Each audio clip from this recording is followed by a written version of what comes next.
places are now catering to remote workers and specifically digital nomads. Whereas when we started, digital nomads were finding them, going there, and then setting up shop. And so between visas, accommodations, and then I would call them amenities and infrastructure for digital nomads, it's completely different. That is my good friend, Travis Sherry. He's today's guest. Travis also hosts a podcast called Extra Pack of Peanuts, and he's the organizer of Camp Indie, an adult summer camp for those seeking to live life on their own terms. You can learn more at campindie.com. Travis is a longtime location-independent entrepreneur. Since he and I both started working around the world over nearly 15 years ago now, we've witnessed some massive changes in how people approach location-independent living. And since it's been nearly 2 decades since Tim Ferriss coined the term lifestyle design in his groundbreaking book, The 4-Hour Workweek, we thought, has this concept evolved? Is there a need for a lifestyle design 2.0, perhaps a bit of an update to the term in today's world? And that's exactly what we're going to be exploring in this conversation. And of course, the nomad and remote work movement has changed quite a bit. It's gone from sort of a fringe movement to more mainstream. The technology has certainly transformed how we connect or even disconnect, and entire cities and towns are now catering to remote workers in ways we couldn't have imagined back then. In this conversation, we dive into how travel styles have evolved, why there are more options than ever for designing your ideal lifestyle, but also some new challenges, the emergence of the digital nomad infrastructure worldwide, whether the core principles of lifestyle design remain timeless despite all these changes, and loads more coming your way. If you're curious about how work and travel are changing, how it's evolving, this conversation, I hope, offers some valuable insights and ideas for designing or redesigning your lifestyle in 2025 and beyond. All of that, plus you're going to hear a short audio message from Bonnie, a listener of this show. She shares a travel tip I've never heard before. It's a bit of a hack for anyone looking to carry extra belongings onto a plane without getting charged those extra baggage fees. And she heard this tip the old-fashioned way, which I love. So you'll hear that and much more in today's show happening right now. So buckle up, strap in. Thanks for being here, and welcome to the Zero to Travel podcast, my friend.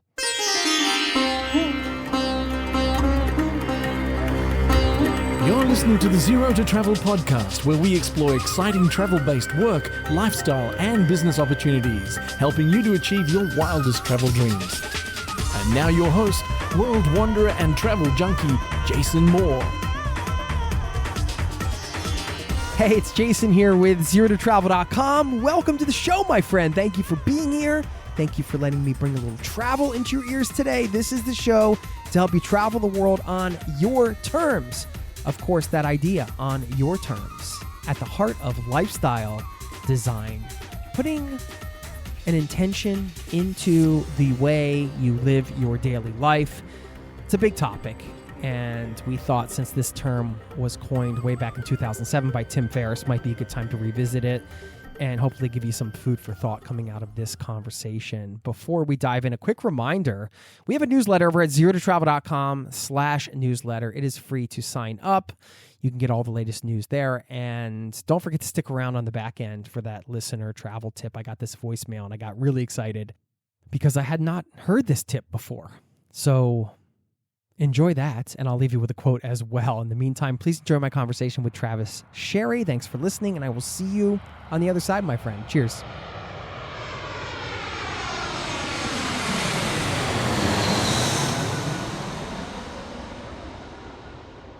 Travis Sherry, welcome to the Zero to Travel podcast, my friend. Welcome back. How many podcasts have we recorded together?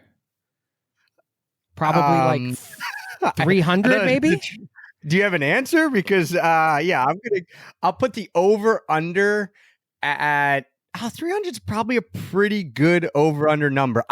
If you put it there, I would go under, just because in my head I'm trying to figure out how many Location Indie podcasts did we do, how many times do you come on mine, or vice versa. I don't know. 300. Yeah, sounds because great. we had a pretty long running podcast with Location Indie, which you're still running the event that I co-founded for the first one, and then you're just like, you could do this way better without me. So here we go. You're off and running and you still got it going on. You didn't say that. I said that. Yeah. And that's coming up. So I wanted to just let people know it's an awesome event. It's called Camp Indie, INDIE. And if you go to campindie.com, you can learn about it. Basically, when we first did it, and we're going to have a different topic we're covering today. But when we first did it, we just wanted to bring together like sort of the unconventional lifestyle peeps, right? Like people that were just into that kind of vibe, whether they were living an unconventional lifestyle or not. Just bring together a bunch of cool people, create a cool vibe, and do it at a camp where people can play and have fun and do yoga and jump off crazy things and zip lines and swim in lakes and all that, instead of going to like a hotel conference. So anyway, if that sounds fun, Trav could tell you more about it. There are still tickets available, I believe.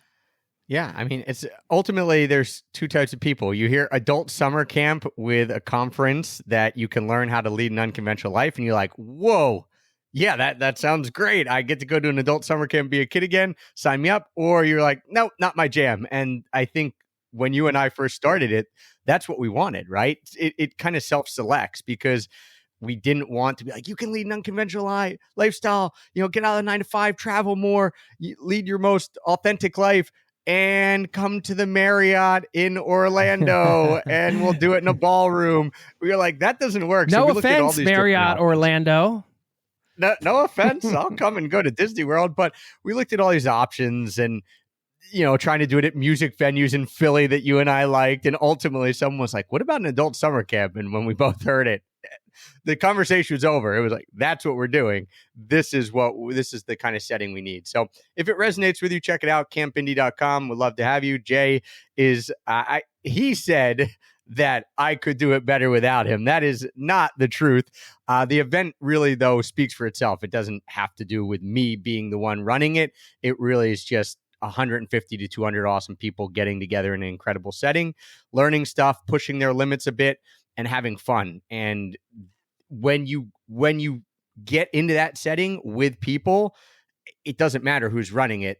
It's going to be an incredible experience. And the cool thing is, Jay, as you know, the ripple effects of that will last for years and years and years. Here we are 12, 13 years after we met at an event, recording a podcast together and still best of friends. So that shows you the ripple effect that these types of things have in your life. And that's why we started one, because we could not be more happy that we got to randomly meet at an event when we were locked out of a breakout room together and just started jamming on life. So yeah, in-person events are kind of like an underestimated thing in some ways. I think in online business world, at least. I mean, I think people that go to them understand the value, but it's kind of like, it's sneaky. It's like taking a walk during the day. You're just like, I don't think I'm getting anything done when I'm taking the walk, but I'm actually getting my best ideas. And, when you go to an in-person event, it's hard to quantify what will come out on the back end. And you don't want to quantify everything either, but some things will directly impact your business, your life, friendships, relationships, and so on. I brought up the podcast thing at first because if this sounds more like a conversation to everybody listening, that's why Travis and I recorded a lot of these together. And frankly, we thought it would be fun to make it a bit more of a conversation. And tying in with Camp Indie, I thought it would be really cool to talk about lifestyle design 2.0, if there is a 2.0. And I say that because this term was actually coined by Tim Ferriss in the 2007 release of the 4-Hour Workweek, which probably a lot of people are familiar with. A transformative book for me, I'm sure for you too, Trav. And, sometimes it takes somebody to put a wrapping on something and present it in a certain way for it to resonate and for it to start to click. And certainly this book did that for a lot of people, including me. You could say it was the genesis of the digital nomad movement in some ways, even though people were doing it. I was a nomad for 10 years prior to this book, but then I was starting to see the light of, I could do this in a different way, more on my terms. And I have this entrepreneurial itch, combining all these things. But lifestyle design doesn't have to be entrepreneurial. That's something we could talk about today. Anyway, all this to say is my thought on how to frame this up, Trav. And I know you brought 3 points. I have 3 points here. We don't know each other, so it's going to be fun as we reveal this. But in the end, I want to answer the question, does lifestyle design still mean the same thing? Like, does it even need an upgrade? But since the world has changed quite a lot since 2007, and we talk a lot about living the lifestyle you want to live, whether it's travel based or, having a home base and traveling, whatever it is. And this is the sort of the defining term in terms of like creating a life that you love, let's say. I thought it would be worth revisiting. And it ties in travel and everything else. And it certainly has for our own personal journey. So that's kind of the framing I thought we could go with around this discussion. What do you think? Does that sound about right? Sounds perfect. I think 2007 in my head always doesn't seem like that long ago, right? This is how you know you're getting older, because you're like, oh, 2007. Then you think, oh, 18 years ago, 2007? Oh, okay.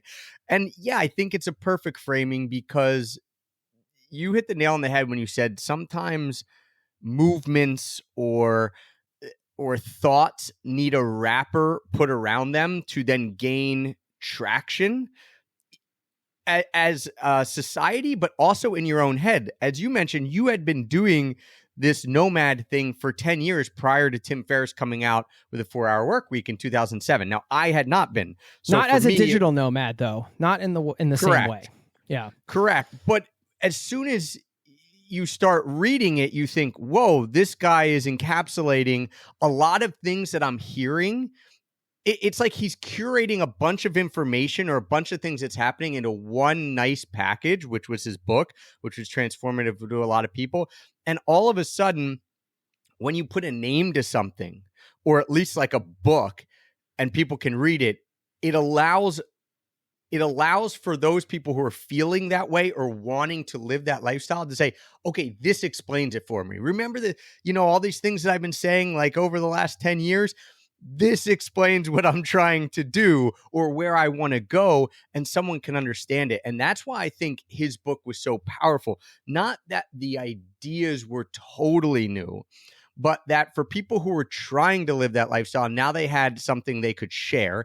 And for people like me who, I was not leading a nomadic lifestyle. I was a teacher at that point, but all I knew in my head was that I'm not going to be a teacher for 30 years and I want to travel more. Those were like the two ideas. And I tell people that and they'd say, okay, well, what does that mean? What are you going to do? And I'd say, well, I have no idea. I just know these are the two things that I don't want to do this and I want to do this. I read the book and thought, well, every example in this book was essentially someone saying the same thing. Here's what I don't want to do, something super conventional, whatever it was. For me, it was teaching. Here's what I do want to do: travel more, have more freedom. At that phase of my life, it was just travel more, because that's what freedom meant to me at that point, right? It was like just getting out of this concrete box that I'm teaching in and traveling more. And so I looked at it and thought, every example he gives in this book is doing that. Okay, well, how did they do it? Derek Sivers started a CD company. That's the one that I remember. There's a bunch of different examples in there. And even if I didn't know what I was going to do to break out of that box and lead this lifestyle, I got to see whatever, 10, 15, 20, however many examples he gave, and thought, okay, well, again, they figured it out. I'm not going to start a CD company, but I can figure something out. So, I mean, that's why I think it was so transformative to two different types of people. You were already living more of an unconventional lifestyle, but maybe had a hard time quantifying that to other people, kind of what it was like. I was trying to, and had a hard time quantifying it to people because I couldn't even quantify it to myself. Yeah. But even me then, I was making a transition. I was trying to figure out how I could have more freedom, because I was still sort of tied to the work I was doing and the career I was in, which was involving touring and traveling. But I was still sort of the same boat. Like I still needed to figure out something that could free me up in that way. And I think that I want to get into your first point here, but I think that one other thing that this did was, it sounds so obvious. It's like, well, you could intentionally design your life. Of course, duh. But sometimes it takes, especially when you're younger, it takes somebody to like light that up for you to see it. And then the lifestyle design, like the actual term using lifestyle instead of life design, I think was really powerful, because it felt more manageable in some ways. You could imagine that you could intentionally design your lifestyle like an artist, and inherently that would lead to a more enjoyable daily life, which of course leads to the ultimate thing of kind of like I don't want to say living your best life, because I never know how to put this into terms, because it's like you don't want to set the expectation that every day is going to be perfect. It's not just the way I don't life think works. But do you think best? I don't feel like best means perfect. To me, it just means you're making the decisions. Like that's, I think, what has always resonated with me when I think about leading my best life. I'm making those decisions. Now, it doesn't mean every decision I make turns out perfect or is like, whoa, yeah, Trav, like this is incredible. Sometimes it's a really good decision. Sometimes it's one that I pivot from. But ultimately, to me, it's about who's steering the ship, who's in control. If it's me, that to me then leads to my best life, because I get to make the call in the moment with how I feel and my thoughts versus someone telling me what to do. yeah, that makes sense. I think that everybody has to manage it from a mindset perspective however they need to. But I liked the concept of designing a lifestyle, knowing that overall, when it all said and done, if I am intentionally designing a lifestyle that I enjoy, then I'm going to be enjoying the vibe of most days, let's say. Well, one thing that sticks out to me in that book, and again, I haven't read it since 2007. I was tempted when we came up with this topic to go and like flash read it in, the 3 days where we're like, here's what we're going to talk about. I didn't, but one of the reasons I didn't is I wanted to say, well, what is still sticking in your head, right? 18 years later, what are the few things you remember? One thing that I remember from that book, and I'll tell you why I think I remember it now with hindsight, is his idea of talking about mini retirements. And that was, okay, instead of just like going up this ladder, rung by rung by rung, and then when you reach the top, you get like the break, right? That was just ingrained in me. I was a teacher. Like there was suburban no Philadelphia. That's what you do. Suburban Philadelphia. Like for me, it was teaching, but in every job, I didn't know anyone who ever took a break. It was just like, well, I'm just working my way up the corporate ladder, or working my way up the teaching ladder, or, my dad owned his own company. So he was just working he did work his way up through that company and then became the owner. So it was just like working your way up. And then the break happened at 65, right? If you were lucky, 55, maybe. And that was really common then. And, still very common now. One of the big shifts, I think, is when he talked about mini retirement. I remember reading that and thinking, yeah, life you don't have to pick a path and stay on it forever. Until then, he would do things. And then, every couple of years, he'd take a retirement, maybe start another company or whatever.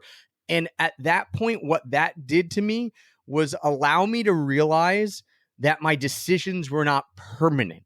And that was a huge weight off my shoulders of like, whoa, okay, like you can make a decision and change your life and go try something. You can, the word that comes to mind now, like you can experiment with something and then maybe experiment with something else.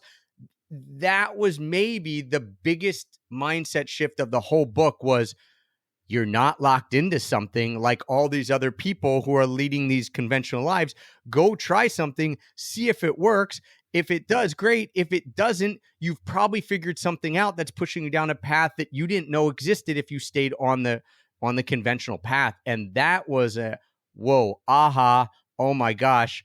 If this quote unquote fails, well, I can go back to teaching. And I guess, as you said, in hindsight, you're like, well, of course you could, Trav. Why didn't you think that on your own? It was because I didn't have anyone in my life who was doing that. So why would I think that was possible until someone came along with a book and a momentum and a movement to show me that others were doing that, because I didn't grow up in that mindset.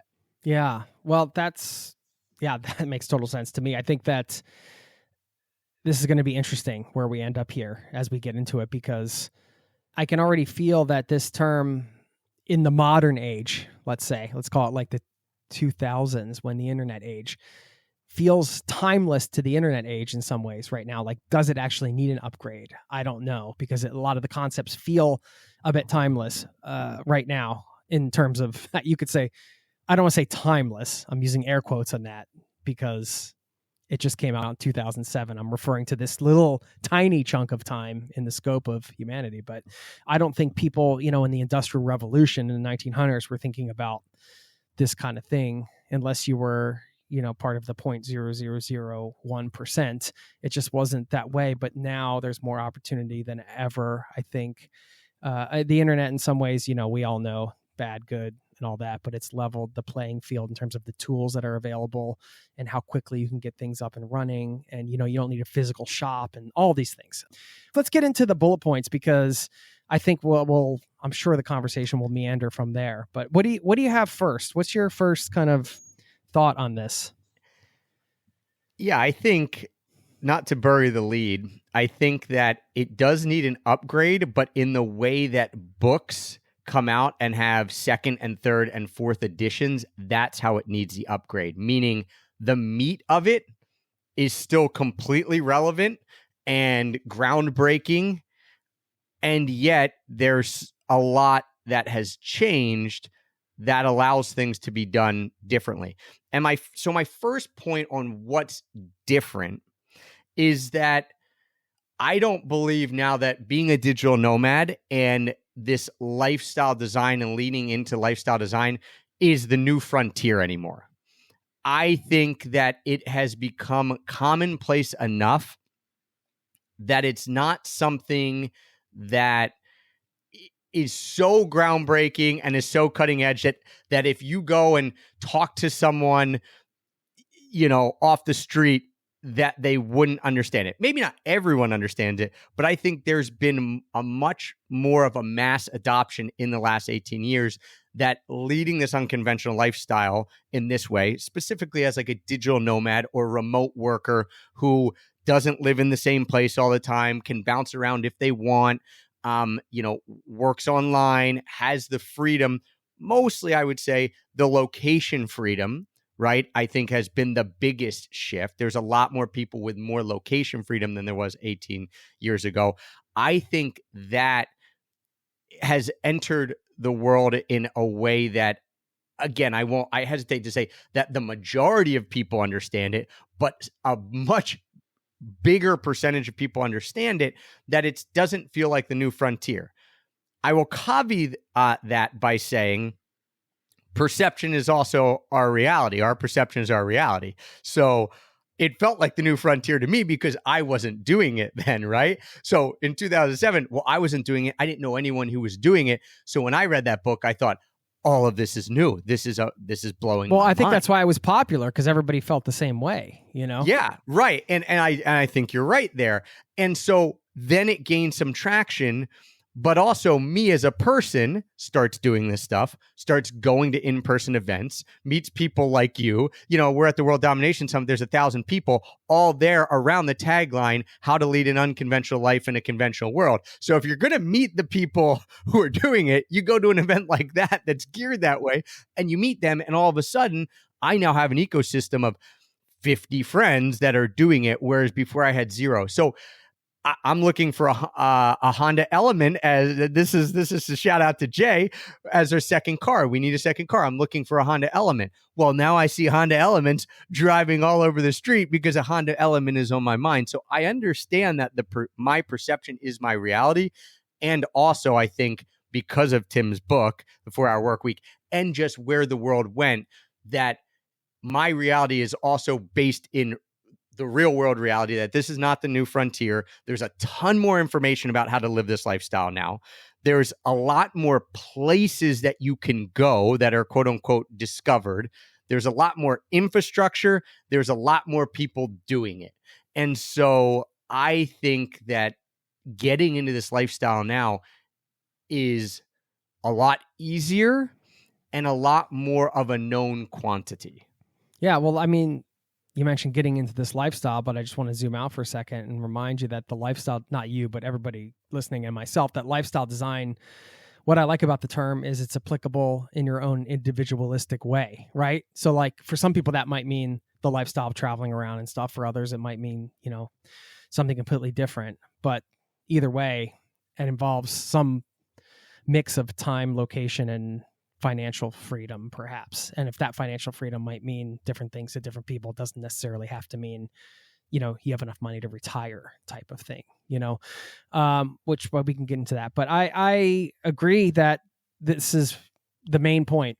It went from frontier to commonplace, or you want to say more, at least towards the status quo. And I think obviously we all know COVID accelerated that. Like, we've been doing Zoom calls for, I don't know how long, years and years and years.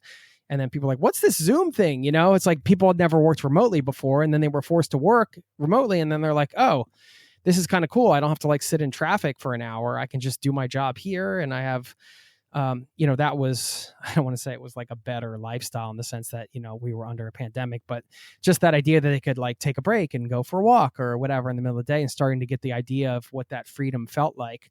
That obviously accelerated it and then became normalized in companies to work remotely, and all of that plays in for sure. I totally agree, man. It has become more mainstream, let's say, the idea. Do you think that's a good or bad thing, or neither? Just that this idea, remote work, and then as a broader topic, that lifestyle design, as you mentioned, this idea that people are saying, wait, I can design my lifestyle more, which essentially means to me, lifestyle design means I'm making more decisions than are being made for me. Like, every day I'm making more of my own decisions for someone else. Do you feel like that is, like a positive development? I think what's positive for anybody is if they can figure out a way to, live in like a healthier, more balanced way for them, if they don't feel like they're in balance right now, and that there are options to be able to do that, and that it's a doable thing. I think that's important for society. Yeah, I think that, living in Norway here, that's one thing I noticed about society is that, people work, but I don't see many people put work above family, for example, or, if you're in the office and I don't work in an office here, but I hear these stories. If it's around the holidays or coming up to a holiday and you're in the office for some reason, it's frowned upon. It's not like, oh, that guy's a real go-getter, It's more like, ew, what are you doing? Get out of here. Have a life, And that's not the reality in a lot of places, particularly growing up in the States. I know it's it's a lot of hustle, you got to make a lot of things happen for yourself. There's not the social safety net. This is a whole other topic, but yeah. So I do think that having access to living a more healthy, balanced life is a good thing, of course. One point I wanted to bring up in the upgrade, this is my first bullet point, I guess, is from the travel perspective. Let's say if people are using the lifestyle design concept to get location freedom so they can travel more, right? Which is probably a fair bit of this audience, and was certainly my motivation in the beginning, and yours as well. We wanted the location freedom so we could go and travel on our terms. That's the thing that kicked it off for both of us, and I'm sure a lot of people listening, whether you're aspiring to it or doing it. And I think that people have realized that involves slow travel. Ding, ding, ding. We've got the same point crossover here. Okay. Yeah, that's cool. That's okay. We don't have to hit all three if we cross over. Like we said, we didn't know what each other we were going to talk about here, but I think the hedonic treadmill concept, like the sort of chasing one pleasure after the next, is there's perhaps a time and place for that in your travel life, and I've certainly been that sort of jumping around and kind of going.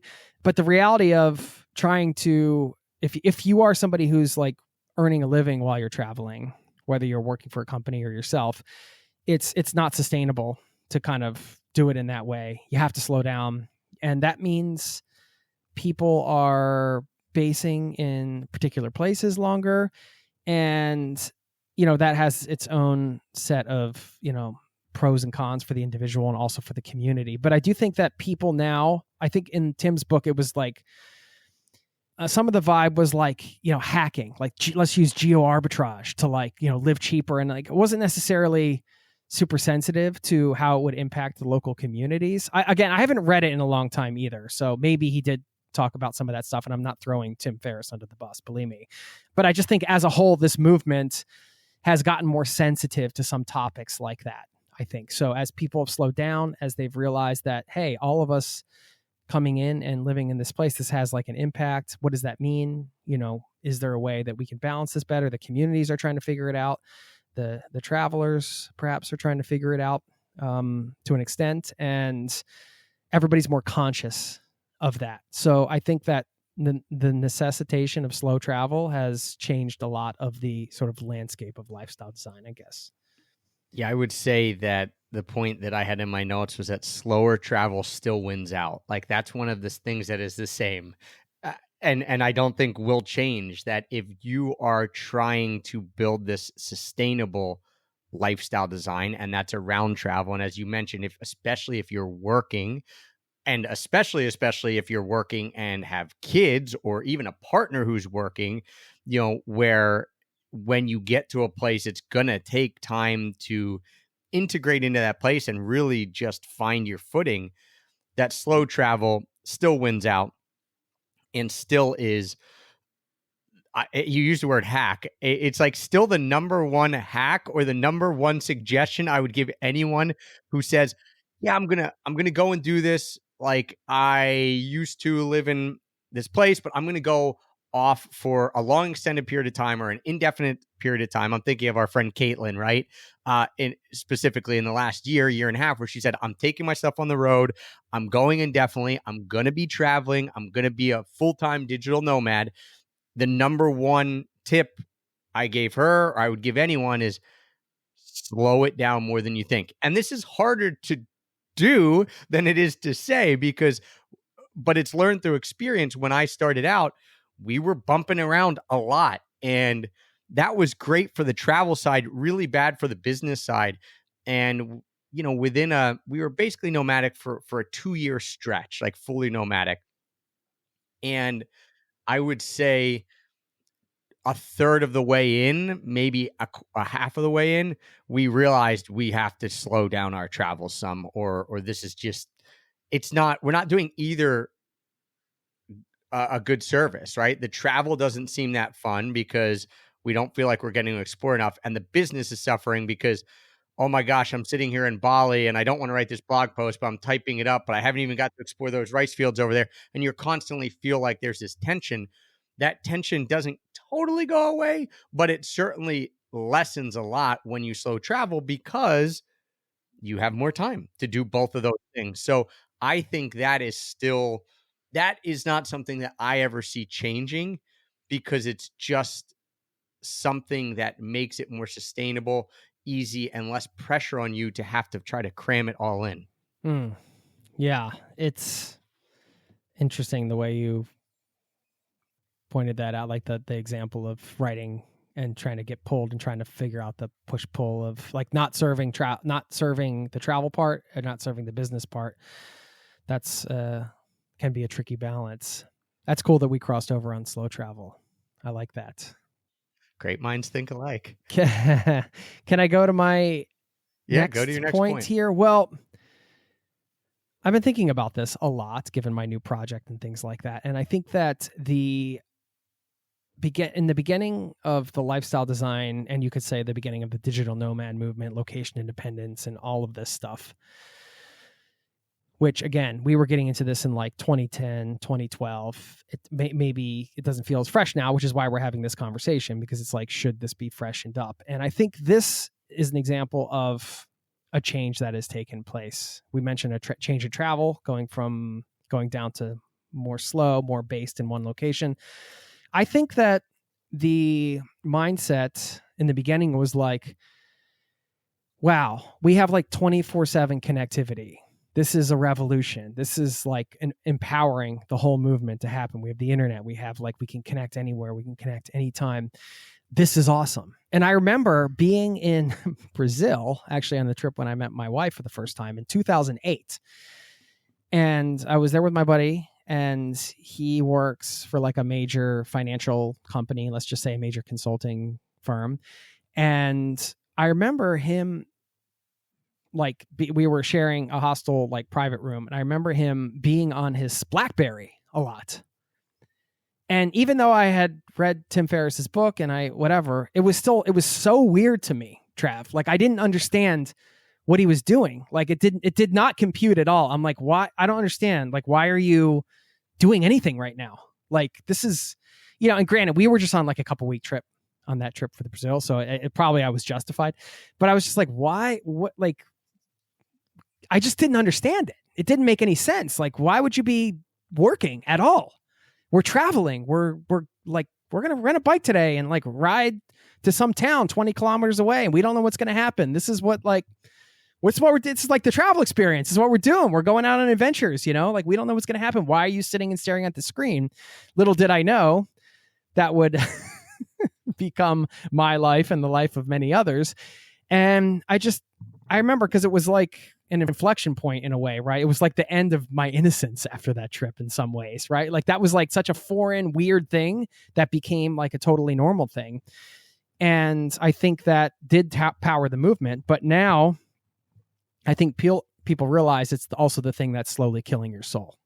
And there's this need to go back to the idea of like, hey, we're doing this so we don't have to be connected all the time. Like we don't want to be connected all the time. And I remember being on these tours when I was nomadic and doing these jobs, and we had a computer that the company would give us and we'd have to do these reports. And I remember like for years and years and years, anytime I had to open up the computer, it was like such a drag. I was like, oh, I got to do these freaking reports. And I would just go as quickly as I could, as fast as possible, so I could just get off the computer as quickly as possible. That was like the mission. And it just became completely the opposite later. And in some ways, I felt it was very challenging, and I developed that habit, and then I lost my way. And now I feel like I'm trying to get back, and I feel like a lot of other people are as well. So I just wanted to highlight that. Yeah, now you're laying in bed on vacation on the computer in your hand, and it's like a completely different experience. I will agree that has changed the experience maybe more than any other facet of all of this, is the ability to be connected. I don't want to paint it as positive or negative, and yet I will, because I do think it sucks away some of the enjoyment and mystery of it if you're connected too much. To your point, I can remember 2 specific times of getting connected when I was first starting out on this digital nomad thing, and it felt awesome. I remember it being a thrill too, when you could like, my God, I just made a business deal from Cambodia. This is crazy. We were in Thailand and it was Christmas, and I was able to walk. We were in Koh Lanta, or Koh Phi Phi, actually, and I was able to walk down to an internet cafe, Heather and I, and we were able to Skype my family. And I still have the picture of like us taking a picture of the picture of the screen, right? And there we are. Hair is like, it's so humid, so our hair is all fluffy. We're in this tiny little internet cafe there at home, and we're Skyping them. I remember thinking, wow, this technology is incredible that I can be on the other side of the world and still say hi to them. And it was mind-blowing. And another time when I was in the mountain hostel, which you know very well, in Gimmelwald in Switzerland, there was one computer sitting there in the lobby, and you could get on. You signed in for a certain time. You could get on. You could check email. But most people weren't even checking email, because what did you have to check? Like, most people weren't using email near as prevalently. But it was mostly like, I got to go book a flight or a train ticket, and you'd get on and everyone would be around the computer, because it's right there in the lobby. And so, I'd be sitting having a pastry, and someone would be like, you'd be like, what are you doing? Oh, I'm booking a flight to here. Oh man, what's it cost? Maybe I should go there. And it was almost a communal event. It was a communal event.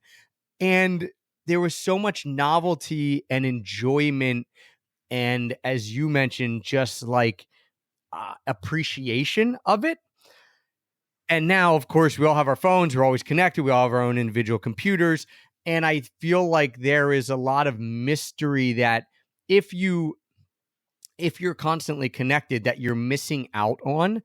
And we now have to act as hard as we had to actively fight to try to be connected then, we equally have to fight to try not to be connected now. And that is just a massive, massive shift. And I think with the box that you're making, and with, I think, even younger generations than us, Jay, you see a lot of this really wisdom from them to fight back against always being connected, because they've always had it. So I think for them, it's, oh my gosh, it's easier for them to see the shadow side of it than us, or at least it's easier for them to fight against the shadow side of it than we are, because it's still kind of really amazing to us who grew up without it that we have it. And for our parents, even more so. My gosh, I see them on their phones and stuff more than me, because it's just like they couldn't have never imagined that they would have all this power in their pocket. And so I do think that is a massive thing that changed, a massive difference. And to your point, something that needs to be thought out and thought of when we're looking at what lifestyle design 2.0 looks like, because now I think you have to consciously say, I want to design my life so that I'm not as connected. And that we never would have imagined that 18 years ago. Yeah. You mentioned the box. Yes, I am making a solution to help people with their cell phone habits. I haven't really announced it yet, but I will be. Yeah, you will see something soon. And if you just go to zerototravel.com/newsletter, and you'll get the announcement for that if you want some help. Oh man, I didn't mean. No, it's okay, man. It's the hot take. You know, I'm still working out, but it's very close to launching. No, it's okay. But it's exciting, and I'm really excited about it. And I think this, not to plug my own thing here, but I do want to encourage people, like anybody that feels like they're struggling with the smartphone habits. I have a solution that I think is working really well, at least for the beta tests. And, you know, there's no magic bullet for this, but you need some tools to work with. And if that sounds like that would help you, then yeah, just sign up for the newsletter and you'll hear about it. It's one of those things that, like with anything else, you could say, man, the blessing and the curse, right? It just depends on how you use it. I will say one last thing with it. I don't remember where I read this, but there was a comparison to like the lunch pail worker, let's call them, right? Like they would show up, they're a mechanic or something, they have their tools, and when they go home, like they leave their tools there and then they're home and they relax. But when your tools are in your brain, or your tool is your laptop, which is sitting in front of you, or your smartphone, which is in your pocket, it's not as easy to shut it off and make that distinction. And that can be a bit of a learning process for people getting into this. And it certainly was for me when I started working location independently in 2012. It was bizarre to go from like one world to another. Anyway, by the way, you mentioned Skype. If Chris, our editor, wants to play a little funeral music right now, Skype is retiring in May 2025 at the time of this publication. So Skype is now sitting on a plane somewhere, heading off to the jungles of Southeast Asia, or who knows, you know, maybe it's a small retirement community in Panama. Yeah, you can hear the sounds now as it's enjoying the beach. No, that was the old internet dial-up thing. I can't remember the sound. It's actually that actually makes me feel a little sad. Granted, I have not used Skype or booted my Skype up in maybe 5 years. I assume I'm still probably paying whatever that was that I've been paying. It's like on a monthly recurring or yearly recurring. Obviously not enough because it's gone. Time to cancel that subscription, Trav. Yeah, hopefully Skype is sunsetting. I did not know that, and that is a bit shocking actually to me in a weird way. I mean, here we are having not used Skype in a while, but it is crazy when a technology that was so ubiquitous and so transformative has been surpassed by, 1,000 different other options at this point. I guess that's what happens. Like when you get older, things that are institutions, right, end up getting surpassed or changing into something completely different. So yeah, you mentioned Caitlin before too. I do have to give her a shout out because she's the associate producer of this show. So just giving Caitlin some love. I'm sure she's listening to this right now.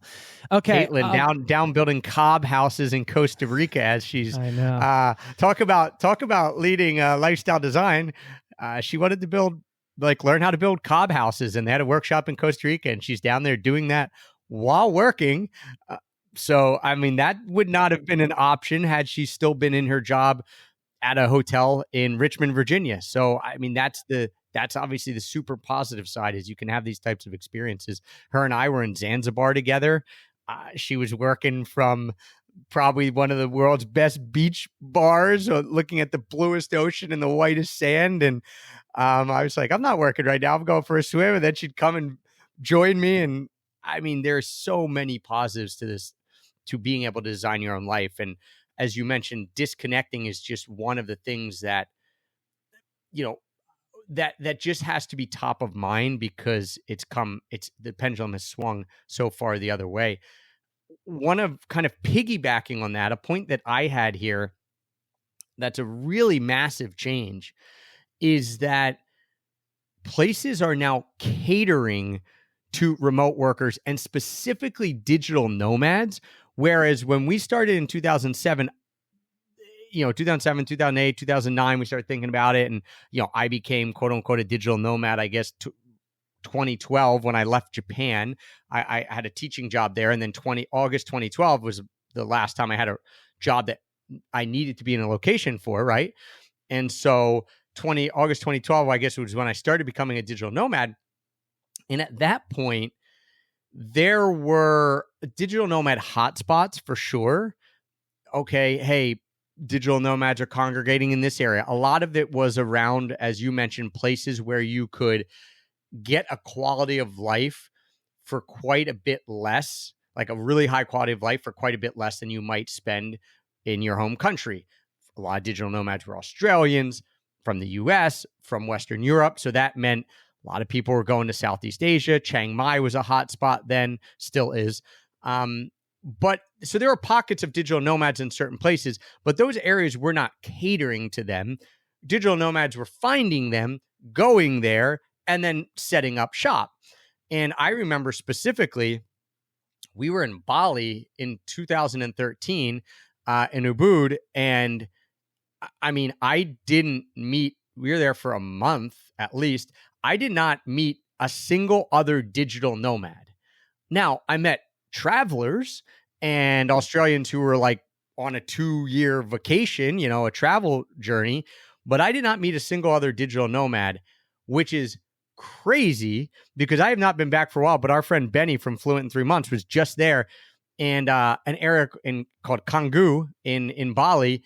At that point, the only guy I knew who was a digital nomad who worked there was the guy who started travelfish.org, which is an awesome website for Southeast Asia. If you want to know anything about Southeast Asia, go read Stuart and his team's info. It's the world's best resource on Southeast Asia.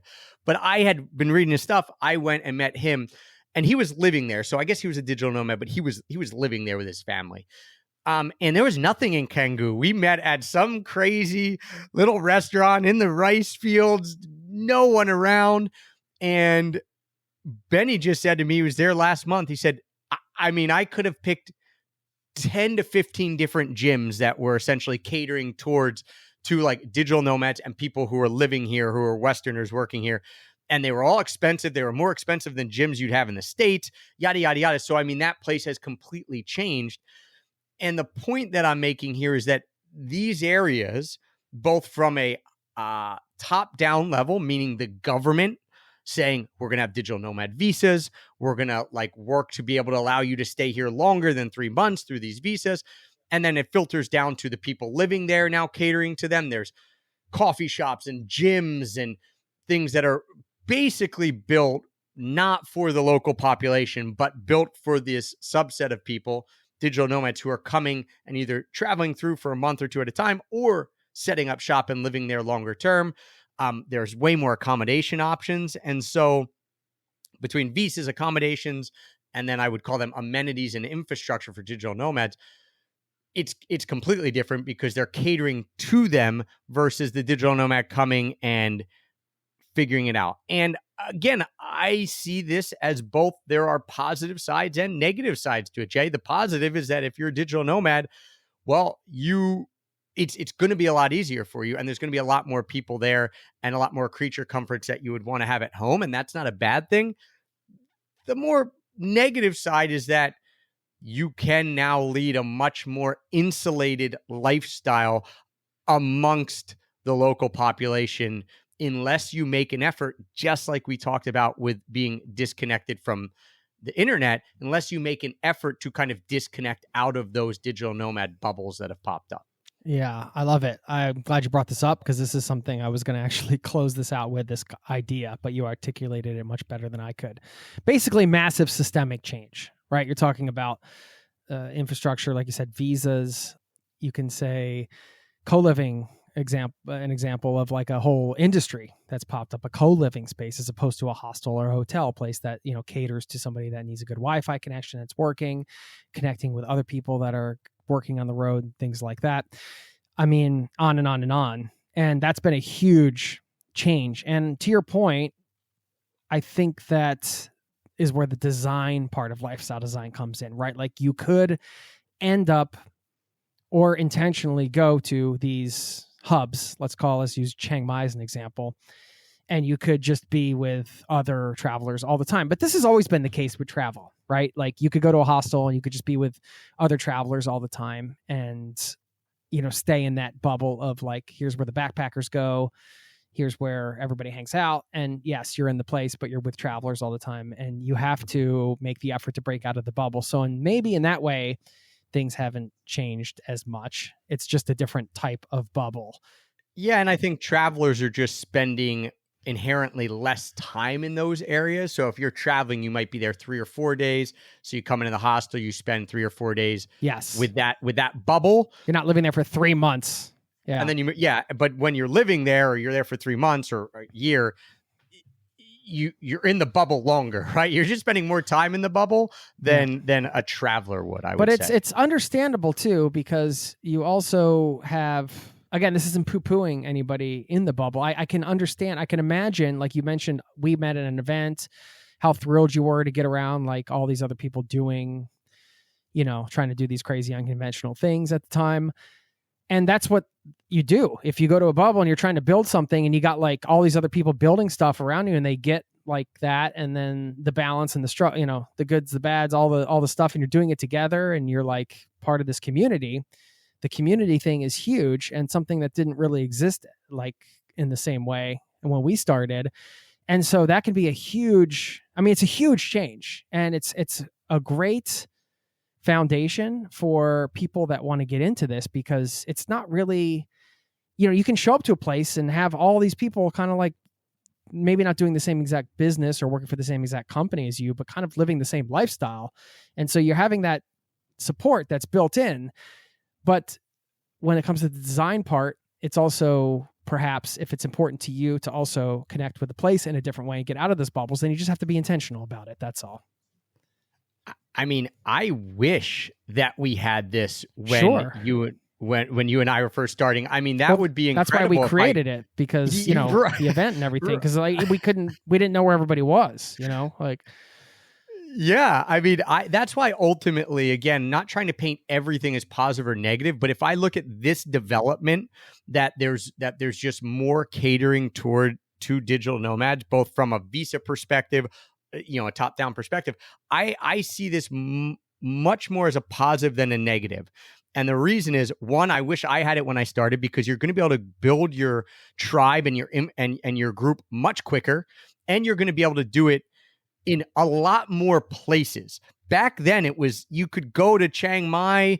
There was, you know, 1 or 2 other places where you could go and maybe have enough people that, you know, you could build out a tribe. And even when I was in Chiang Mai, when I started in 2012, I mean, there was only a handful of us. Of course, there's people I didn't meet, but when I'm talking about the people I met over a month period, we're not talking hundreds of digital nomads. We're talking 10 to 20. And, you know, we weren't all in the same place. There wasn't co-living facilities. It wasn't, you know, there wasn't group dinners happening every night. You know, people would put some few things together and you'd meet people, but it was much more piecemeal. And so now you can go to way more places and have this as an option. So let's say you didn't want to go to Thailand, or Thailand's too far away, or the time zones don't work. Well, now you can go to Medellin, Colombia. You can go to Playa del Carmen. You could go to places in Costa Rica. You can go to places that, if you're in the US, make more sense as a time zone. And you know, maybe if that's a limiting factor for you, you have more options, which is awesome. I would say that, you know, you have more options to slow travel now because co-living stuff builds an infrastructure for you to come and say, I'm going to be here for a month, 2 months, 3 months, and not have to figure everything out. The visas are super helpful. If you want to come and stay in a place, now you can. Before, you were limited to whatever the traditional visa was for that, because no one understood who digital nomads were. So I definitely think it's more of a positive. And I will also say that if you want to get off the beaten path, if you go to those places, as you mentioned, and you want to get off the beaten path, well, then you can still do that, right? Go outside of the main hub, outside of the main bubble, and get off the beaten path, or go somewhere different that is like, isn't a digital nomad bubble. That was Canggu in circa 2012 or whatever. Yeah, there's plenty of places. Go to Myanmar. Yeah. Go to Myanmar. I guarantee you go to Myanmar, you're not going to be surrounded by digital nomads. I wasn't surrounded by digital nomads there in 2014. You're not going to be surrounded by digital nomads there in 2025. So you still be a digital nomad. There's a conflict there now, so maybe that's not the place to go. But, yeah. But I know, to your point. But, you know, I think that sometimes we have these romantic visions of, I use the word, this is not a new frontier. And we think, oh, that's, you know, that kind of inherently in my head paints as like not as cool. Oh, it's not a new frontier, so you missed the boat. No, there are plenty of places that will be a frontier worthy, new frontier worthy, if you go to them and be a digital nomad. There's just more stuff in the places that are the hubs, and there's more hubs. So in essence, why I think it's much more of a positive thing is, again, it comes down to choice. You have more choices. If you want to get off the beaten path, go to a bunch of these other places. If you want to be on the path and build your community and tribe, as you mentioned, Jay, well, then start in a Medellin, start in a Chiang Mai, start in a Canggu, in Bali, right? I mean, the list goes on, and they go from there. I just think, man, if we had this when I started, it would have made it easier, and I think I would have met more people. And the idea of co-living, I don't want to belabor this too much, but that is an awesome idea. And I remember someone asked me 10 years ago, like 8 years ago, he said, you know, digital nomads are kind of becoming more mainstream. At that point, it was, right? Tim Ferriss's book had come out. He goes, what do you see as the next biggest difference happening in the next 5 years? Kind of how digital nomad stuff blew up in that 5-year span. And I'm going to pat myself on the back here, but I said, I think just living arrangements. I think there's going to be more options for like co-living and like these pods of digital nomads with more facilities for them. And we've seen that happen. And I think it's just, wasn't that I'm some super smart person. It's just a natural progression. Yeah. I have one more point I just wanted to bring up, but I would say, to summarize that, just because it's fresh, I think that lifestyle design, well, what would you say? Does it need an upgrade? Are we saying that it needs an upgrade, or that just to me, after coming out of this conversation, I feel like it doesn't necessarily need a huge upgrade in terms of like the definition of it. But I think that what we can see is now we have more tools at our disposal to make it happen in the way that, in a way, it could be easier than ever to practice the art of lifestyle design, if you want to call it that, because you have more to work with in terms of like some of the stuff we laid out, infrastructure, community, the connectivity, and all that stuff. Yeah, I agree. The core tenet, the core definition of it, the core goal of lifestyle design, I think is still exactly the same. To me, and everyone's definition is different, what it boils down to is I'm the one designing my own lifestyle as much as possible. There are going to be factors out of my control, but you and I came up with it when we had Location Indie as the triangle of freedom: time, financial, and location freedom, which again, took us years to come up with a simple concept. But I think if you still follow that and you say the idea of lifestyle design is getting closer to realizing all three of those points of the triangle. I have my location freedom. I have my time freedom. I have my financial freedom. To me, that's still the core goal of lifestyle design, is continuing to push towards those three freedoms where you have control over that, because then you get to make the decisions. I think that is still was the definition in back then, even if you and I didn't have the idea of the triangle in our head, but that's what we were going after. And to your point, I think that it's just more accessible and we have more tools. So the definition and the core goal for me, and I think for other people, isn't changed.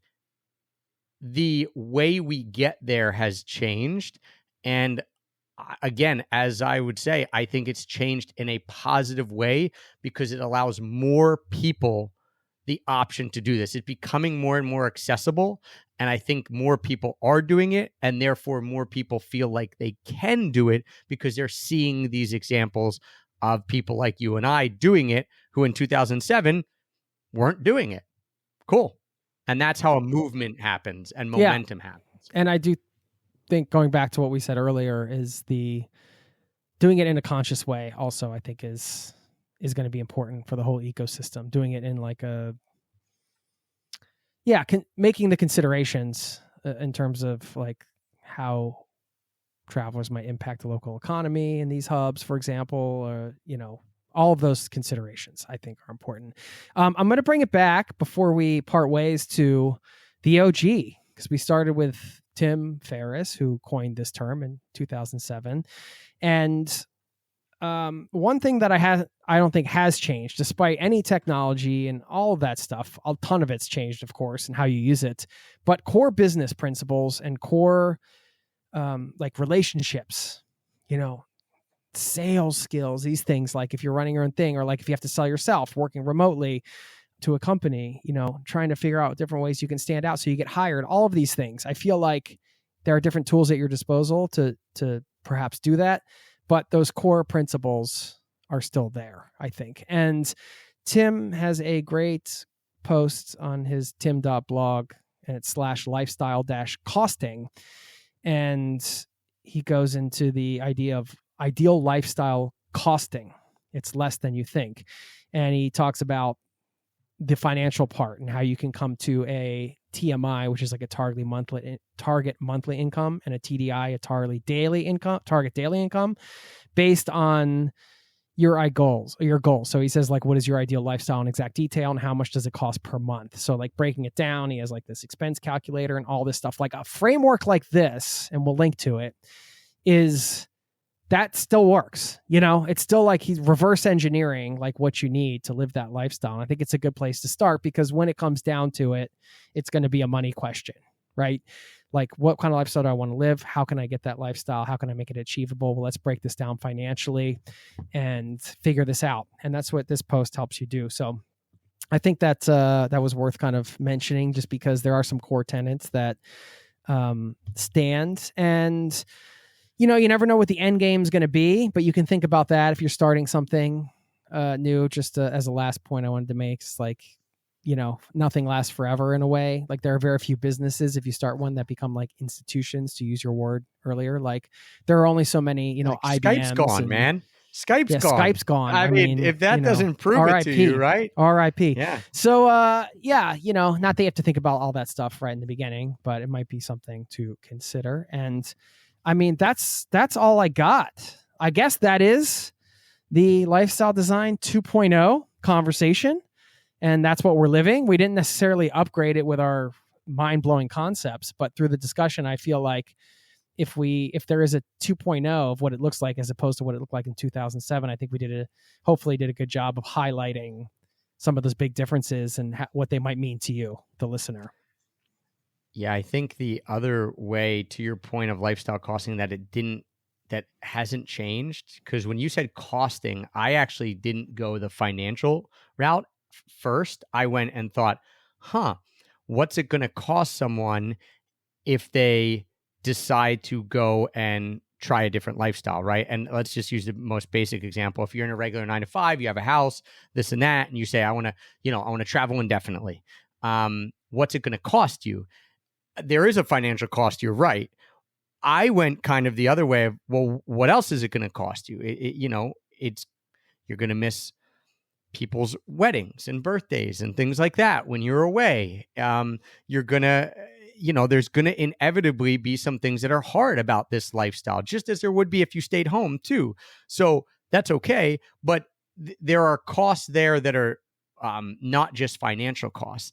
And I think the thing that's the same, not only do you have to figure out your financial things through Tim's calculators or whichever ones you want to use, but in order to actually live a lifestyle by design, you have to still, this is never going to change. You have to make the conscious effort that it's worth it for you to do. Figure out what the things are that you want. Then you have to design it. Yeah. And then make the hard decisions, sometimes hard. Even if they're fun, they can be hard. I remember when I left my teaching job, I was super ready to leave, but it was still hard because I was leaving people behind. I was doing something that no one I knew was doing. So I was excited and I did it, but it still could be hard. And so you're always going to have to still make the decision on your own to say, as you said, I'm going to design my lifestyle a different way than it is currently going. And the beauty of today in 2025 is that there are a lot more resources. There are a lot more people doing it. I feel like it's easier to find those people who are doing it and get into that group and use that. Like, I guess that would be the way that I would end this, is use those resources that are here in 2025 at your disposal to make the decision to design your lifestyle easier. Lean on other people. Ask them where you should go first. Ask them how you can ask your boss to work remote. Ask them what they did to quit their job. Ask them how they're making money. Use this momentum that this movement has and these other people who are in it to help benefit you to make the transition easier than it was in 2007, where a lot of us, Jay, were grabbing at straws because we didn't know anyone else who was doing it. And we just were like really piecemealing and figuring it out. And so if you want to do it, it's all right there in front of you, and reach out and lean on those people who have done it, stand on their shoulders and go for it, because there is no, in my mind, better thing that you can do with your life than take control of it and design it the way that you want it to be. There you go. Lifestyle Design 2.0, what it means in this day and age. Thanks, Trav. Don't forget Camp Indie, indie.com to check out the event. And I should drop, can I drop a promo code? I think you gave me one. Yeah. Is drop okay? a promo code. Zero to travel. Zero to travel. I think I remember it. Zero to travel, all one word, smushed together. No numbers, and a whopping $600 off a ticket, which is insane. So at least go out and check it out and see what they have coming up. It's just a couple hours from New York City, so pretty easy to get to. Lovely place. And there's an awesome diner, or not a diner, but like a deli type thing in that town. I remember we had this most delicious like bagels and pastries and whatever. Well, you love the cinnamon bun. Yeah, the cinnamon bun. Yeah, what was that place called again? I don't remember the name of it, but I mean, this is in a town it's in Milford, Connecticut.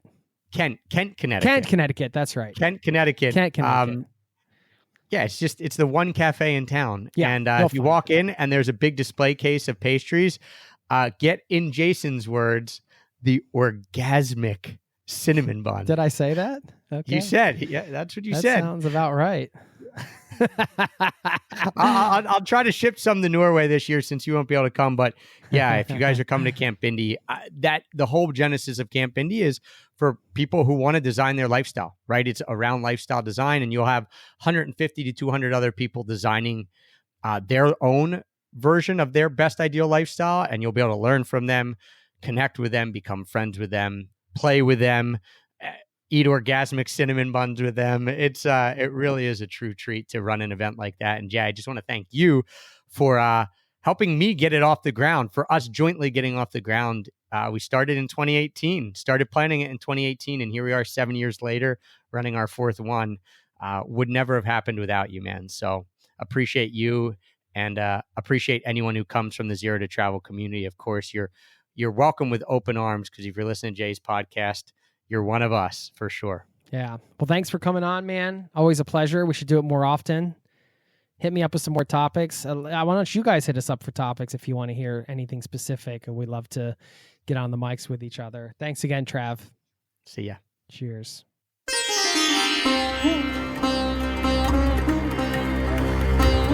There you have it. Thank you so much to Travis Sherry for stopping by the show. I guess we'll have to wait another 15 or 20 years until we do a Lifestyle Design 3.0 show. What will that sound like? We'll be like, let's talk about lifestyle design. Anyway, I want to share a quick voicemail I got. Yes, I have a voicemail box that you can easily access. It's in all of the show notes, the link. I would love to get more of them. I'd love to hear from you. This is a community-powered show, after all. And if you just click the Leave Me a Voicemail link in the show notes, then you can easily do that. And it goes right to my inbox, and I respond to all of them. So go ahead and feel free to leave a voicemail. I want to get more of these so I can share them on the show. And that's exactly what I'm doing right now with this one I got from Bonnie, who shares a great travel tip. And I'll share a little bit of my own feedback on how she came across this tip afterwards. But here it is. It's just 1 minute. Give a listen. Hi, Jason. This is Bonnie. I'm one of your loyal listeners for numerous years now. I'm spending about 6 weeks here in Portugal. And while on a boat trip in the Douro River, we met some young college kids who told us about a hack of getting more things on a plane that has weight restrictions. And they said they would go to a duty-free shop, buy something very small, and get a duty-free bag. And they say the airlines does never check these bags for their weight or what's in them. So if you bring a duty-free bag, you can stuff a bunch of stuff in that, and then the other bag is what counts for weight. I haven't exactly tried it yet, but maybe somebody can give it a try and test it out. Anyways, hello from Portugal, and have a great day. Bye. Thank you, Bonnie. What an awesome community we have here. And I love that she heard that tip from other travelers. It wasn't Google or AI or anything like that. Just the old-fashioned way. And I find every time I don't know if it's just me. I don't know if you do this, but when I'm out traveling or maybe I'm camping or doing something like that, and I'm always looking around at other people and trying to get little tips or ideas, and I see, oh, I never thought about packing that way, or I never thought about doing that with my tent, or using this thing to start a fire, or, well, now I sound like an arsonist. I mean, a campfire, guys, come on.